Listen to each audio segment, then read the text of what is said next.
So hi guys, ఇవాళ వీడియోలో నేను మీ అందరికి System.out.print కి println కి ఉన్నటువంటి డిఫరెన్స్ ఏంటో చెప్తున్నాను. సో ఈ వీడియోని మీరు అందరూ ఎంతవరకు వాచ్ చేయండి సో దట్ మీకు System.out.print కి System.out.println కి ఉన్నటువంటి డిఫరెన్స్ అనేది క్లియర్గా అర్థమవుతుంది.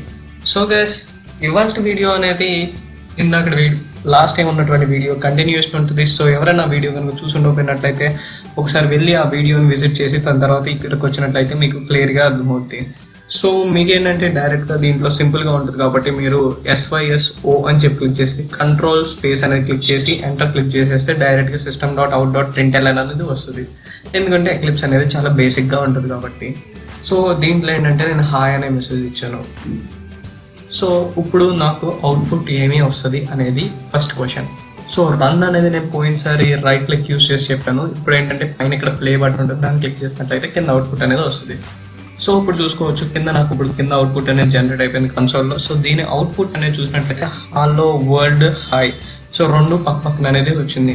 సో నాకు ఇలా కాకుండా రెండో లైన్లో రావాలి అంటే \n అనేది యూజ్ చేసుకోవచ్చు. సో \n అంటే న్యూ లైన్ అని అర్థం. సో ఇప్పుడు ఏంటంటే కిందకు వస్తుంది అనమాట. సో ఇది ఆల్రెడీ న్యూ లైనా కాదా అనేది మనకు తెలియాలి అంటే మనం ఏం చేయాలి? సో ఇదిగోండి, ఇలా కాకుండా నాకు \n వద్దు డైరెక్ట్గానే రావాలి అంటే ఇక్కడ ప్రింట్ పక్కన LN పెట్టేసేయండి. ఇప్పుడు ప్లే నొక్కండి. ఓకే, ఇప్పుడు చూసారా మనకి ఎలా వచ్చిందో. సో ప్రింట్ అన్నప్పుడు ఏమైంది అంటే ఇక్కడ కర్సర్ అనేది ఇక్కడే ఉండిపోద్ది అనమాట, నెక్స్ట్ లైన్లోకి వెళ్ళదు. అదే ప్రింట్ LN అంటే ప్రింట్ లైన్ అంటే ఈ లైన్లో ప్రింట్ చేయమని, నెక్స్ట్ దాంట్లో print next line. So System.println first లైన్లో ఓన్లీ హలో వరల్డ్ తప్పితే ఏం ఉండదు. అదే ప్రింట్ అన్నాం అనుకోండి, ఫస్ట్ లైన్లో ప్రింట్ వరకే తీసుకుంటే దాని తర్వాత అంతా మళ్ళీ కర్సర్ అక్కడే మూవ్ అవుతుంది. అదే మనం ప్రింట్ వెళ్ళాను. ఇప్పుడు నేను ఇక్కడ తీసేస్తాను. సో ఇప్పుడు ఏమైందో చూడండి.